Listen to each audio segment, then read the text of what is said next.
রাজশাহী নগরীর নিরাপত্তায় বিভিন্ন গুরুত্বপূর্ণ মোড়ে স্থাপিত 400 সিসিটিভি ক্যামেরা এখন অকেজো। কয়েক মাস ধরে সিসি ক্যামেরা বন্ধ থাকায় নগরীতে বেড়েছে চুরি, ছিনতাই সহ নানা অপরাধমূলক কর্মকাণ্ড। নিরাপত্তা নিয়ে শঙ্কিত খোদ পুলিশসহ নগরবাসী।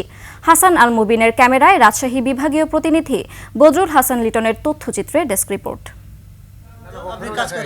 গত ২৬ অক্টোবর নগরীর সাগরপাড়া এলাকা থেকে তুলে নিয়ে গিয়ে এক যুবককে হত্যা করে দুর্বৃত্তরা।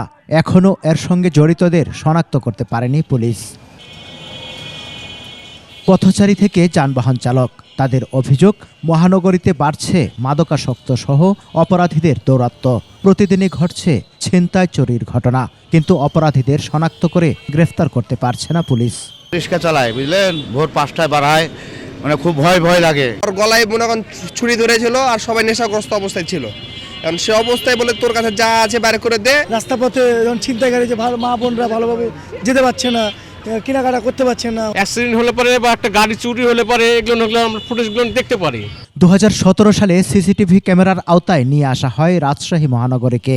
সিটি কর্পোরেশনের প্রকল্পের আওতায় পর্যায়ক্রমে স্থাপন করা হয় 400 সিসিটিভি ক্যামেরা। ছাত্র জনতার আন্দোলনের সময় নগরীর সিসি ক্যামেরাগুলো ভেঙে ফেলা হয়, পুড়িয়ে দেয়া হয় আরএমপির সাইবার ক্রাইম ইউনিটের কন্ট্রোল রুম। তবে তা আর মেরামত করা হয়নি। দীর্ঘদিন সিসি ক্যামেরা অকেজো থাকায় আতঙ্ক বেড়েছে নগরবাসীর মধ্যে।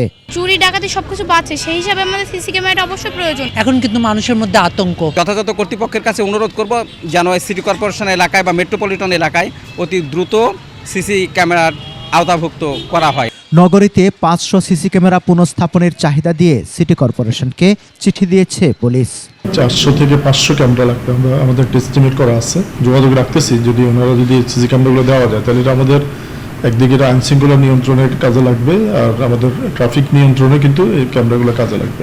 পর্যাপ্ত বাজেটের অভাবে সিটি কর্পোরেশন কোনো সিদ্ধান্ত না নেয়ায় অনিশ্চিত হয়ে পড়েছে সিসি ক্যামেরা স্থাপন। সমর ইসলাম, ডেস্ক রিপোর্ট, 21 টেলিভিশন।